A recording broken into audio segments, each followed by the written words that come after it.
You're watching an amazing podcast from an amazing podcast company.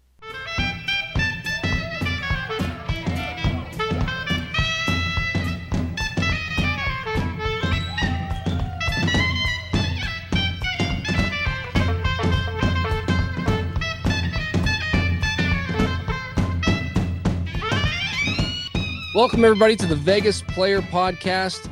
Johnny Ciccatelli, Jimmy Naples, the Steel Valley Syndicate, coming to you live from downtown Youngstown, Ohio, joined by the one and only legendary musician, Jimmy Mulidore, the Vegas Player out in Las Vegas. How you doing, Jimmy? Fine, Johnny and Jimmy. Nice to see you guys again. How's the weather out there? Warm, nice, Of course. golfable. I'll be playing golf today. You lucky SOB. Nice. It's nice here. It's brisk, but it's hasn't. We got first taste of snow in the area yesterday. Last night, I should say. Not for me. Only if I was Yeah. coming back there to perform for the wonderful people back there, but not to live there ever again. No. You will, Jimmy. We'll get you back here to play for folks. Maybe who knows, the Stambaugh, the Robins, and speaking of the Robins Theater, real quick. Jimmy and I, we just booked a show February 9th. We're playing in Warren, Ohio at the Robins Theater. We got one of our mob talk shows we're gonna do live down there. So we're gonna have to get you down to the Robins, Jimmy, and I'd we'll see love to do that. See how it is. I'd love to do that. That'd be fabulous. Wouldn't it be something? It would. Yeah, it'd be fantastic. And that theater is beautiful. They redid it, and it's phenomenal. So, definitely. Hope we can get somebody with some money to pay something, though. Everybody wants everything free. Exactly. We'll have to bring you back here and get an audience for you. But that's why we're doing the show, everybody. Jimmy's lived an incredible life. He's from Youngstown, Ohio. Last week we talked about his roots in Briar Hill with the Naples brothers and coming up before he moved out to New York and eventually to Las Vegas. And we're going to get into that a little bit right now. So, there's a story we didn't touch on last week that I wanted to bring up. The power of Sandy Naples. Jimmy, you got drafted in Vietnam, is that right? And how did Sandy come into this? Well, I got the notice. I had to appear in Los Angeles at draft inductee, and believe you me, nobody here ever. That was the most unpopular thing you could think of. Who wanted to go to shoot at Vietnamese? Come on, like going to hell. Let alone I'm practicing 3, 4, 5 hours a day. I'm not going to go there with these mama looks, get on a bus and go to LA. Come on. So I called Sandy. I said, Sandy, I don't want to go to that war. If you can help me out, he said, come back a couple of days, get back here. Bring your wife. I don't know why. I brought her. So I go back and I call him. He says, meet me at 9 p.m. at the North Side Hospital, right near the Henry Stambaugh golf course up there. So I show up about 8:30, 8:45. He's got this young girl. Never saw her before in my life. So we walk into the hospital. She signs in as my wife, Annie Mulidore. She comes back out half an hour later, pregnant, 3 months pregnant. So that she leaves. Sandy pays her some money, whatever he gave her. And he gets whatever he needs from the hospital. And he gives it to Dr. Narducci, I think was head of the draft board. And he told him, put his papers down at the bottom. I don't want him going into the Army. And that was the end of it. I didn't hear from them for a year and a half. And in the interim, Sandy got killed. So I just want to back it up. I just want to back it up a little bit in case, somebody's not following along here. So Jimmy Mulidore out in Las Vegas, you get drafted into the Army and you make a call back home to Youngstown to Sandy Naples, who's, let's be real, in 1960, Sandy Naples is he's the big shot in Youngstown, right? He's one of the bigger names in the underworld in Youngstown running things. So he's got a little power. So you make a call to Youngstown. He says, come back to Youngstown, bring your wife, and Right. we'll take care of it. Is that how it went? Johnny, I was naive. I never realized how powerful the Naples family was. I just took it for granted. I mean, they thought of me like I was their brother. I was like Sandy, Billy, Joy, Jimmy Mulidore, being with them almost every day. But I never realized their power in the whole tri-state area, Pennsylvania, Michigan, Ohio, let alone how powerful Sandy was. And later on, Joey. Billy never had a chance to grow into his power as he was taken out. But that shows you what I didn't know, how powerful they were. So they get you out of the draft. Sandy gets you out of the draft because your wife is pregnant. Your supposed wife is pregnant, right? Right, the fake wife, yeah. 3 months pregnant. I don't know who she was, never saw her again. But these are stories like Abbott and Costello. They don't happen. So you're married at this point. How old were you when you got married? I believe I was 20 or 21. She was 18. Tell us about your wife, your first wife. Absolutely incredibly beautiful, from Scotland. She was a dancer at the La Nouvelle Eve show at the El Rancho. And when she turned 18, we got married. And we were living probably 2 blocks away from the famous El Rancho Vegas, which eventually got burned down by our friend Jimmy Frediano. But later on, she did some nasty things to me, and I put on her plane with my daughter then and sent her back. She became famous with the James Bond movies with Roger Moore and the other Bond movies. And she was quite an actress and a singer. She became an entertainer, still alive. I had nothing to do with her. But my daughter, Lisa, is now a beautiful girl in her 50s. And she is quite a booking agent. She books Hamilton. She books everything from anything. She's an incredible booking agent. She was also on the old Benny Hill show. I don't know if you remember that show. Lisa was on that show for many years, and she was a dancer, actress. So she did what's it? Raiders of the Ark. No, I forget the show. It was famous. I think I know what you're talking about. Was it Indiana Jones in the Temple of Doom? Yes, she did that dancing, opening dancing on that show. And she did a couple of movies, but she no longer does that. She books everything, and so that's more or less with my first wife. Yeah. Jimmy, so when you came back to Youngstown, this is when you were in Youngstown when you were younger. Tell us about Charlie Parker. You're running with Charlie Parker, the famous saxophonist. In Youngstown, it was a wonderful black owner. I can't recall his name, but he was an amazing guy. And he liked me. I was only 15. Think about that. And he booked every major jazz artist in Campbell, Ohio at the Copa Club.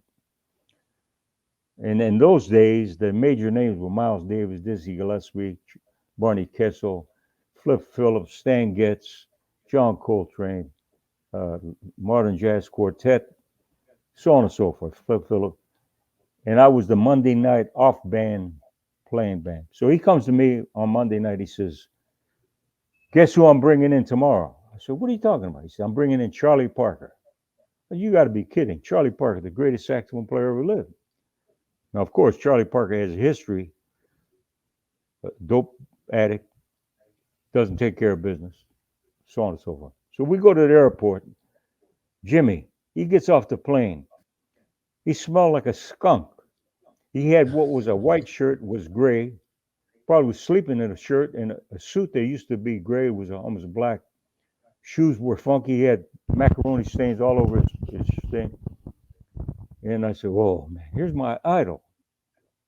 And this guy's looking, and I said, "Where's your horn?" "I don't have one." "Well, how are you going to perform?" He said, "Go get me one." I said, "Jesus, this guy's a Mama Luke. I mean, what, you're my idol. I need to go get your horn." So I had to go on Wick Avenue, Strauss Herzberg. I knew the guy that owned it. And I explained to him, I said, can you loan me a horn? He said, well, I'm not going to give you a real name model. I'll give you a student model con, C-O-N-N. So I got one with a student model mouthpiece, white one. In those days, mouthpieces made the horn.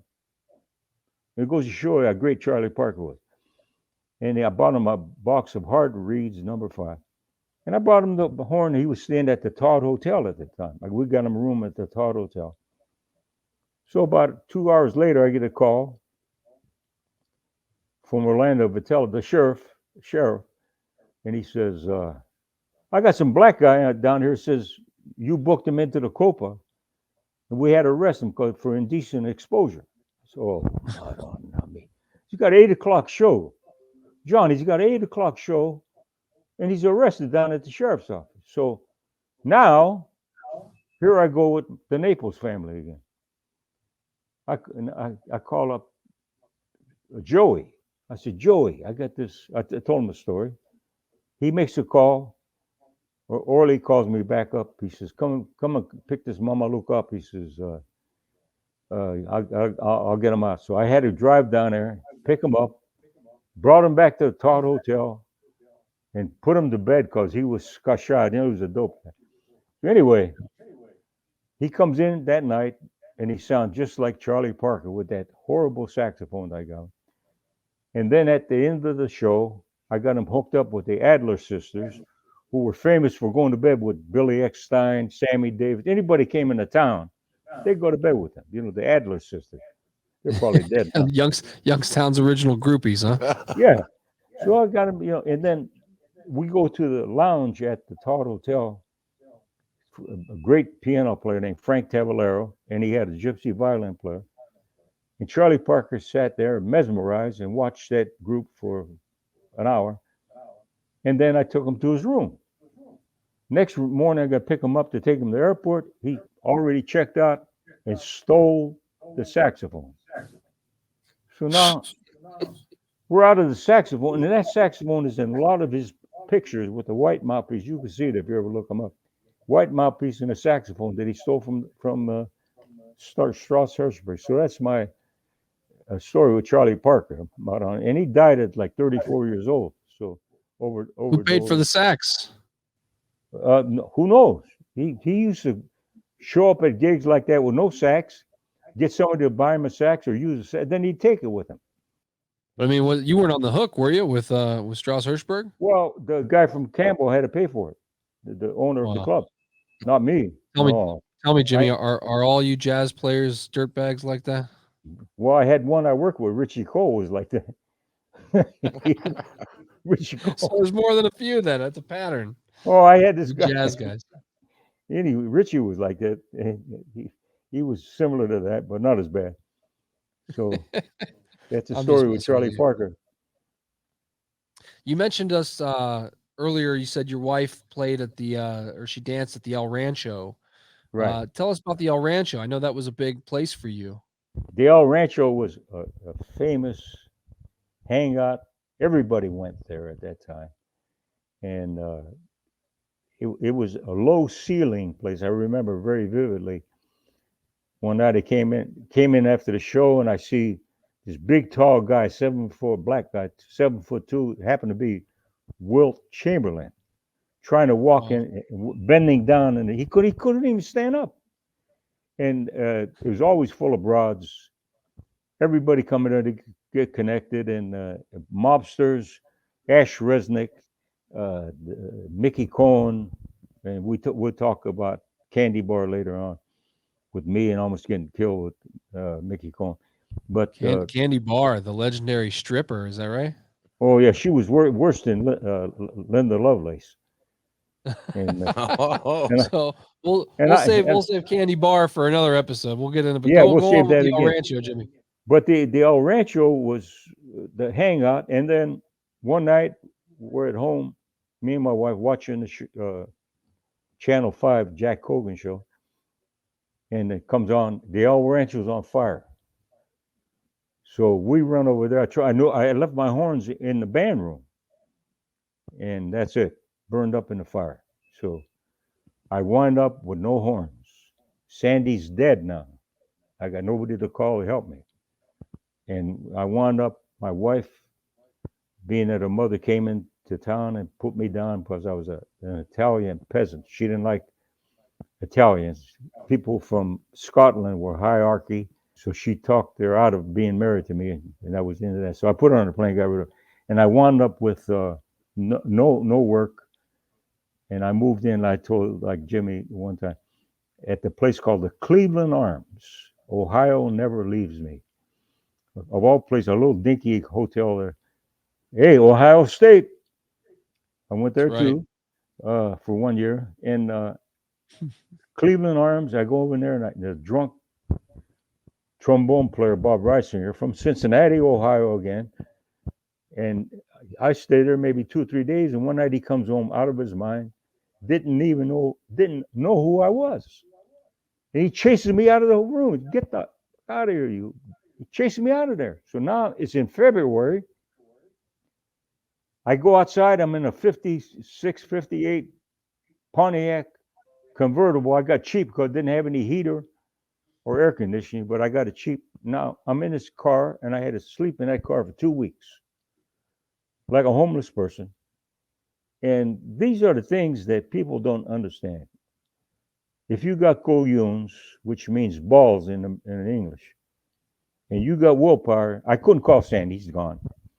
I didn't want to call Joey and let him know I'm doing any, They weren't keeping track of me. Let's put it that way. They weren't keeping track of my career. I mean, they're living their life. I'm living their life. And I couldn't call my dad. He had $4.50 maybe in a bank somewhere. He didn't have any money. So I'm stuck. And I finally start going up to the Las Vegas Municipal Golf Course, gambling with no money in my pocket, with cab drivers, dealers, maitre d's, who were desperate for $2, $3, $4 for 18 holes, with clubs that were so old they passed away. I didn't have to even tell my clubs they passed away. They were so bad. And I'm beating these guys, Jimmy. I'm beating these guys by 1 or 2 strokes, but I knew where to run. There was no guarantee that I was going to win, but I knew where to run, because if you lose and you don't pay up, you look out. You're going to have some problems. But fortunately, I won a few dollars to keep eating, and I survived that. And eventually, I got connected with Vince Dinero's San Souci, not by Vince. I didn't know Vince hardly at all. And I got in the Vince Dinero's San Souci hotel, and I was playing there for quite a while with a great Carl Fontana. And we had a great jazz group. And the guy from Sands Hotel, the lead saxophone player, came over to hear me, loved my playing, and invited me to join the group, which was the Antonio Morelli Orchestra. And he At the eventually, Sands. at the Sands. So I left the San Souci, not knowing Vince, and I went over to the Sands. And Antonio Morelli, I got to tell you this story. He loved me like a son. He never had a son. Jimmy, I don't know why, but there's something about me that I can't even explain.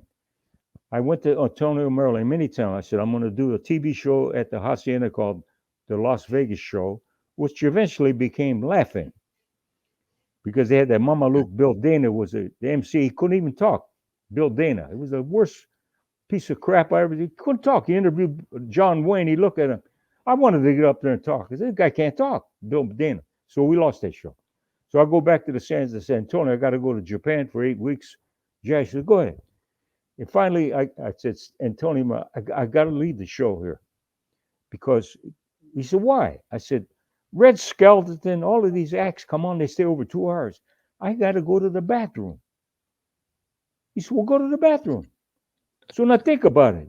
Johnny, you got a 28-piece band, Frank Sinatra on stage, Dean Martin on stage, Sammy Davis on stage. Sammy loved me, where I dressed. I'm walking off the stage during the show to go take a whiz. And they're looking at me, what has this guy got? Antonio Morelli hates everybody, but this guy's getting up and walking off the stage, and he won't fire him. So meanwhile, backstage, I think I told you earlier, here comes everybody and their mother having parties when Sinatra and the Rat Pack are there. And I grab a chair, I sit down. And one night I'm sitting there right across from Marilyn Monroe. She don't know me from Adam. I'm looking at Wow. her. She's not even talking to me. Jack and Trotter, the owner of the hotel, he's talking to her, leaning over my back. I got a picture of that. I mean, I'm with Humphrey Bogart, Edward G. Robin, all these people, and I'm over there. What am I doing? I'm playing saxophone for Frank Sinatra. Means nothing, but I'm involved with these people. So these are the kind of things that I became involved with without even trying, and that's the way my life evolved. You know. Did you ever talk to Marilyn Monroe? No, I never talked to her. I never liked her or Sinatra. I couldn't stand Sinatra. A piece of crap. How long did you play with Sinatra? 9 years. 9 I played years. with, You didn't yeah, like him, huh? but you remember I told you earlier in the first episode that I worked in the lounge with Red Norville, with that other jackass, Red Norville. But Sinatra would come up and sing with us in the lounge, not in the showroom. And while we were at the Sands, Sinatra hated Antonio Morelli, the band leader. Why? Because Antonio Morelli was so involved with the mafia. Sinatra would like to bring in Quincy Jones, Nelson Riddle, other famous conductors to conduct for him, and Antonio Morelli said, "No, I conduct my band." Sinatra could not get anybody to conduct his band. So, unfortunately, he didn't like us. And Sinatra was mean to us. Case in point, one night we're playing a famous song, When I Was 17. It was a very good year. You remember that song? Yeah. Now, I recorded it originally with him with Nelson Riddle, but this night I had a clarinet part. I'd answer him. He'd go, "When I was 17," and I'd answer on the clarinet. However, when you play different instruments, the reed was dry and I picked it up and I go, da da, squeak, da da da. And he looks over at me and goes, ding, ding, ding, ding, ding, embarrassing me. And I'm going, what? You know, I mean, that's the kind of thing that you don't do on stage. I never liked this son of a bitch. I never did. And I caught Dean Martin and him walk. I was walking back down the hallway after the show with my horns in hand, and they're 3, 4 feet in front of me. Dean Martin was supposed to. They had a script show where Dean was supposed to give Frank a couple of lines. Frank would answer him to make it sound funny. And Dean didn't give a shit about nothing. He didn't care. He didn't want to go. He didn't want to hang out with the people after the show. He wanted to go play golf. No more. So Frank says, "You don't give me that line. You're leaving me out there hanging." And Dean, I don't know if you know, Dean was a tough guy. He had big hands. He was an ex-boxer. I think he won 16 in a row. He was tough. So he looked at Frank. He says, "Go bump yourself." He didn't say bump. "Go bump yourself." And Frank looked at him. And Frank's supposed to be a tough guy. He didn't do shit. He looked at Dean. He just kept walking. I mean, they go show you all of the facade of the images that people have. Dean Martin just backed his ass down and kept walking right down, and that's the way that went. You know, Dean Martin, of course, another Ohio connection. Dean Martin from Steubenville, right? Steubenville, Not far away from us here in Youngstown. Jungle Inn, Sammy Watkins bought Geneva on the Lake. Us guys from Ohio, we like to make things happen. Yeah, Tony Gennaro, Ohio. Tony Gennaro, Frankie Lentine. Oh my God. Oh God. Jeez. Some great boxers from this area. Oh my God. I mean, geez. How many are there? I mean, you keep counting. Ernie Shavers. How good Ernie was Shavers, he? Boom Mancini, Jeff Boom, boom. Lampkin, Greg Richardson, Kelly Pavlik. We just had a guy this week, young kid, another guy won a world title from Youngstown this week. Young kid named Vic Tony just knocked the kid out, won a WBF belt. So we got another champion from Youngstown. Yeah. So, you come from Youngstown, you got to know how to fight, right? You got to know how to fight. I tell you what, that some odd reason that town was magical. We didn't realize it when we were there. I mean, we just took it for granted. But we still got a little bit of that magic left, Jimmy. A little bit, not a lot, but we still got some left. Yeah. Youngstown. I want to get into something real quick. You brought up earlier, you said the Sans Souci. You were at the Sans Souci out in Las Vegas.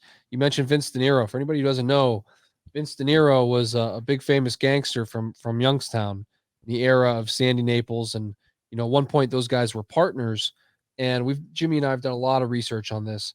There was a war that happened. It started with the death of Sandy Naples. Unfortunately, Sandy was killed in 1960. He and his girlfriend were gunned down on Right. her porch in Youngstown, and obviously they never caught the killers. The guns were actually found in a nearby storm drain. They were traced back to stolen shotguns from the Canton Police Department in Ohio. But we've done a lot of research. We've got FOIA requests and FBI files. We've actually found that Sandy and Vince had a falling out, and those guys used to Right. be partners, used to be friends till they had a falling out. And Vince De Niro he got linked up with Cadillac Charlie Cavallero and the guys from Cleveland, Licavoli and some of those guys up in Yeah. Cleveland. And the order came down from Cleveland to get rid of Sandy Naples because he wasn't kicking up. Sandy wouldn't kick up. And that's essentially that's who ordered the hit on Sandy Naples. It came from Cleveland. Yeah, that was so February 1960 was when that meeting took place, and then I believe it was March. Yeah, and the meeting you're talking about was a meeting in Youngstown. Yeah. So actually, the order came down from the guys in Cleveland, and they kind of notified the other guys in Youngstown. Youngstown was a wide open town. Cleveland didn't totally control Youngstown at this point in history. It was there were guys like before this, Joe DiCarlo from Buffalo was here, but Joe there was DiCarlo, also right. Fats Aleo. He had ties to Cleveland and everybody else, but that then you had Big Dom Malamo was a big force here at the time, and he wasn't really under Cleveland, the umbrella. But the word came down from Cleveland, and then there was a big meeting in downtown Youngstown with Dom Malamo and all the guys locally, and that was when the word got out that they were going to get rid of Sandy. He wasn't kicking up, so unfortunately that happened. And then Vince De Niro, he became the big man for a minute, right after Sandy was killed. He had, like we talked about, he had the San Souci Hotel, and was a casino as well out there in Vegas. It was a casino, San Souci, but it's not here anymore. Yeah, so he owned the San Souci out there. He owned some places here. He had a lot of gambling operations here in Youngstown, and then Vince was killed. Vince was blown up in a car bomb, a Youngstown tune-up on Market Street, 1961. Now we know that this was revenge from the Naples brothers, that they had killed Vince for they blamed him for Sandy's death. Yeah. And then of course after that you have Billy getting blown up in 62, and the way that happened, we almost lost Joey at that. So Billy gets blown up in this garage on West Madison Avenue, and it was one of those old tight garages, had the double doors that opened, barely had any room to get in or out of the vehicle, right? So he shows up. Billy gets in the car. Guy by the name of Dominic Moyo is in the car, and Joey's in the car. Moyo's in the middle. Well, before he gets ready to start this car, Moyo's like, I got to use the bathroom. So Joey has to get out of the car, walk out of the garage, right? So Moyo can get out of the car. Because it's such a tight garage, he actually had to get out of the garage to give him enough room. Out. Right. So he gets out, and he turns and he looks and he sees Moyo running. He yells, "Hey, Billy." And the minute he does that, the car explodes. Billy tries to start it, and it blows up. That's almost like a scene right out of The Godfather with Michael and his wife gets in the car. He looks over, he sees the guy running away, and he looks to his wife and he says, "No, don't," the car blows up. And then the car blows up. So wow, I mean, wow. We could have really lost Joey, at that point as well. But so later that night, the cops show up at Billy's house. They question my grandfather James, they question Joey, and then of course they find the stolen guns from the Stanbaugh Thompson robbery that happened, I guess, a couple months before that. Bunch of stolen shotguns and rifles and things like that. And then of course that ends up leading them to Joey's house on Carlotta, where they find the secret room in the basement, right? And they find all these guns and number slips and everything else. And that of course leads to Joey's big court case that drags on for, I think it was at least like 5 to 7 years.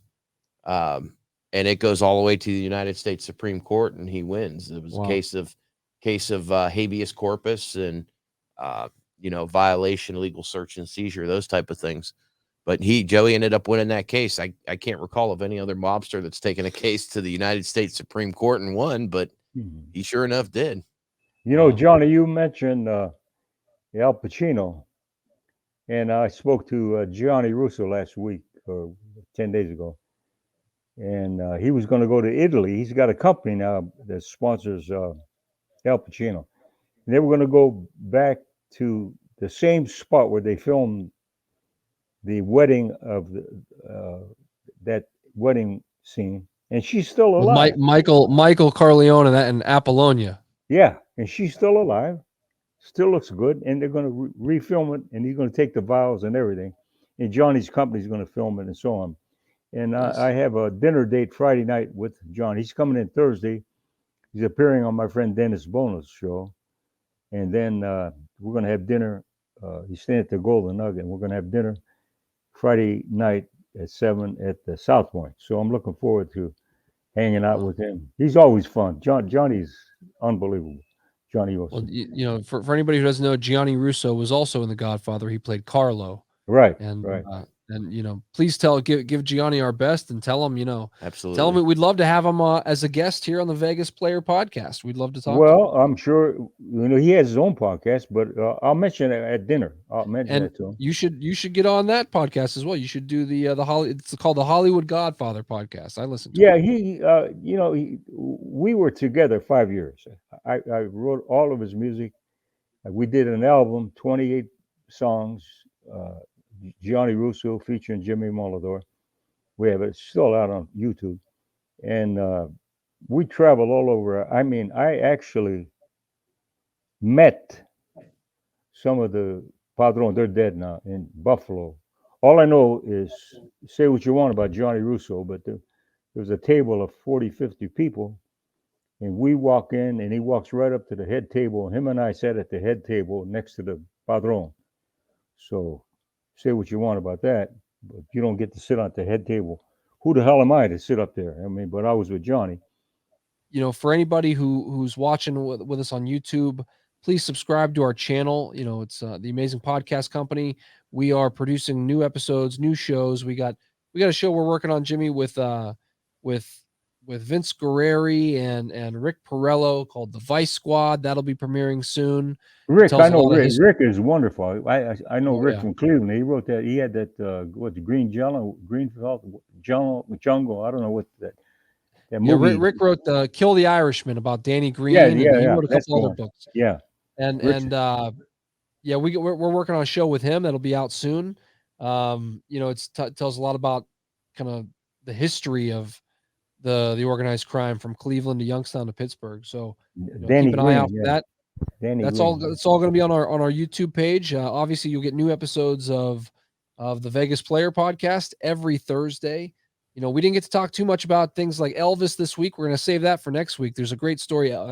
Elvis gave Jimmy one of those very famous TCB necklaces. So we'll talk about that. I got some homework for you before next week's show, Jimmy. I know this might be like pulling teeth for you, but you gotta watch the Elvis movie, the new Elvis movie, just so that we can discuss it and discuss kind of the accuracies. People want to hear this stuff. They want to hear about, what was real, what they got right, what they got wrong. You played with Elvis at the International Hotel. You'll be able to set the record straight on some stuff, but please, get through that movie, the Baz Luhrmann movie, watch it. Let us know what you think. We got a lot more to talk about, more episodes coming up, guys. There's Jimmy's had an amazing, love life. We talked about marriage number 1. Marriage number 2 has a big young. it's got a big Youngstown connection, mob connection to it. So we'll talk about that in the future. Excited to hear about that. There's some actresses, Jimmy, in Jimmy's book. Again, if you haven't read the book, it's called The Vegas Player. With lots of amazing stories. You can get it right now at jimmymulidore.com. The website's up on the screen. Check out that book, guys. It's because the names that he drops in this book, your jaw will drop. It's really amazing stuff, and you're gonna go. I saw some of those names of the actress. I'm not gonna spoil it now. They got to listen to future episodes. They got to read the book. But we'll get into all that in the future.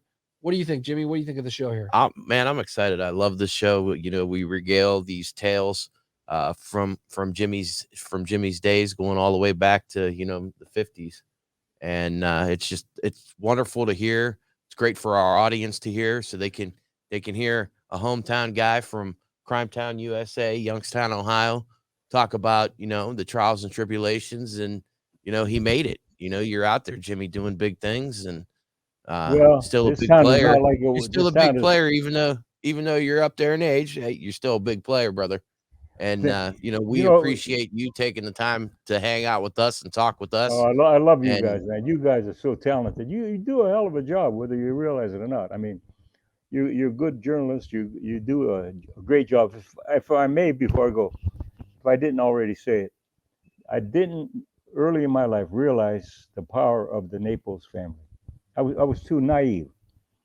And one time I called Sandy, and boom, guy shows up on my door. A couple of people. And then the last time I called Joey, Frankie Lentine, and two other guys show up at my door. What do you need?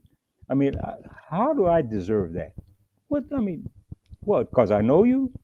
I can't call anybody and get that done now. Jimmy, I don't understand it. uh, you know, to them, Jimmy, you were family. You grew up in the neighborhood. You know, Sandy and them. You said it yourself. Your what was it? Your grandparents live right next door, Right right? next door, 185 Poplar. So they looked at you as family. You were always around. They knew they could trust you. Right. So you you were family to them. That's why they did those things for you. And for me to hear you regale those stories of those times past where I wasn't alive, it fills in holes for me in my family history. And I just love hearing the stories, and I got to thank you for that, and I appreciate that. You got to realize they're all accurate and true. No beefing up anything. I don't know how to do that. All I can just tell you what's happened from my heart, and that was a very important part of my life. And I really, even to this day, I have nobody I can ever call again. It's over, as far as that kind of power to be able to call somebody like that. So God bless them, rest in peace, and they were not monsters. They were real good people, great people, like family. Well, And you thank you, too. Jimmy. I appreciate that. Thank you. So again, guys, if you're watching this at home, and you have a question for us or for Jimmy, send it to us. We got a new email address this week. Going forward, you can send it to Steel Valley Syndicate at gmail.com. It's right up on your screen, Steel Valley Syndicate at gmail.com. Send us any questions you have, any talking points you want us to talk about. We'll get to those in future episodes. So send it to us, guys. Pick up a copy of the book, The Vegas Player, and listen to us every Thursday. We got new episodes here on the YouTube channel. We'll see about putting them up on, the audio podcast sites, the Apple Podcast, Spotify's, all that soon. But right now, guys, it's all on YouTube.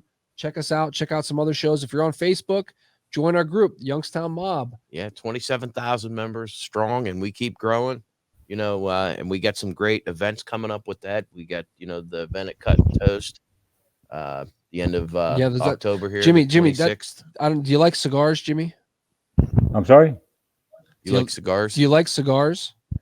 Yeah, I certainly do.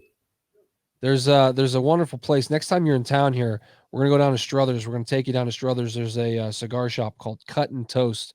They're really good to us. We're gonna do one of our live mob talk segments for Cut and Toast here this month. Smoke a good stogie. And then, later on, we actually just booked a show at the Robbins Theater in Warren, Ohio. Bring me back. 9th. Oh, we want to get you to come back to play there because it'll be our first, big live event like that. We're going to try to fill up the Warren, the Robbins in Warren. It's February 9th. That's a Youngstown mob show. We're going to do, 2 hours. We lots of stories, special guests, history, Q&A, all that stuff. So, check us out, guys. That the tickets will be on sale soon, but we got to get you back in town, Jimmy. We got to get you back here to play the Robbins. The theater is beautiful. Maybe you could play the Standby, the Robbins. We'll figure it out, but we'd love to have you back here. There are a lot of nice people back there, and I can't wait to come back. I hope something happened with the show. We should be doing something eventually with this show somewhere. I hope so Yeah, too. And absolutely. we just got to keep recording episodes and build our audience. So if you're listening to this at home, if you're watching it on your phone, your computer, whatever, share it with your friends, share it with your family, help us grow our audience. Subscribe to the channel. That's the easiest way you can support us and get new episodes every week. So don't miss an episode, the Vegas Player Podcast. That's going to wrap it up today, Jimmy. Coming to you live from downtown Youngstown, Ohio. I'm Johnny Ciccatelli. This is Jimmy Naples. We're the Still Valley Syndicate. And, of course, the one, the only, Jimmy Mulidore. We'll see you next week. Thank you. You guys are wonderful. God bless. Be safe. Take care. That was an amazing podcast from an amazing podcast company. For more, subscribe to our channel at youtube.com/amazingpodcastcompany.